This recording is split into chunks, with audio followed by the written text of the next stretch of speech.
Hello বন্ধুরা, আসসালামু আলাইকুম। কেমন আছেন সবাই? শামুস কিচেনে আরও একবার আপনাদের স্বাগত জানাই। তো আজকে আমি কচু শাক রান্না করব। এখানে যে ডাঁটা সহ কচু থাকে পাতাগুলো আমি এভাবে ছিঁড়ে নিয়েছি, আর ডাঁটাগুলো আমি এভাবে কেটে নিয়েছি। তো এইভাবে ডাঁটা কচু শাক রান্না করলে খেতে কিন্তু খুবই মজাদার হয়ে থাকে।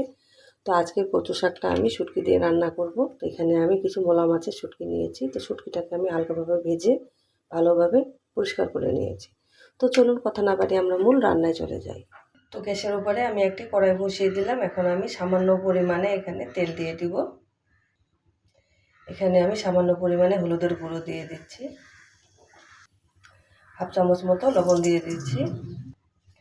এদিকে যে আমি শুটকিটা ভেজে রেখেছিলাম সেই শুটকিটা আমি তেলের মধ্যে দিয়ে দিব।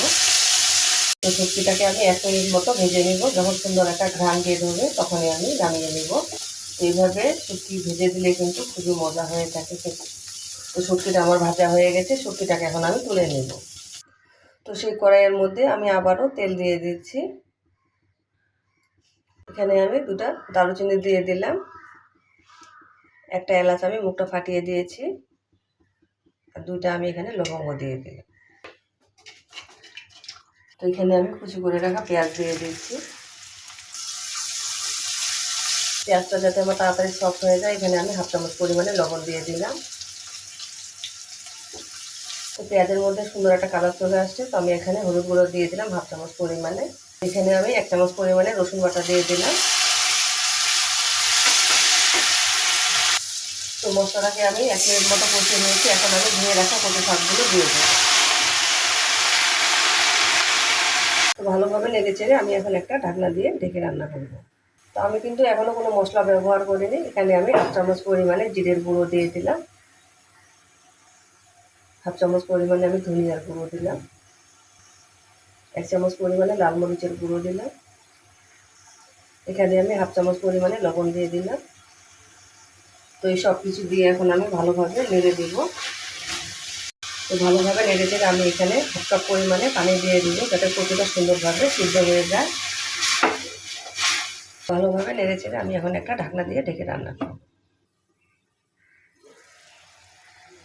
ঢাকনা তুলে কিন্তু আমি একবার নেড়ে দিয়েছি, আর পানিটাও কিন্তু আমাদের শুকিয়ে আসছে। তো এই সময় এখানে আমি ভেজে রাখা শুটকিগুলো দিয়ে দিব।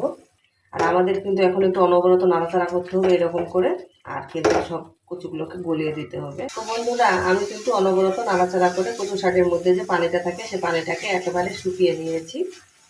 তো এরকম করে রান্না করলে কিন্তু কচু শাক খেতে অনেক মজা হয়ে থাকে। তো আমার কিন্তু রান্নাটা হয়ে গেছে।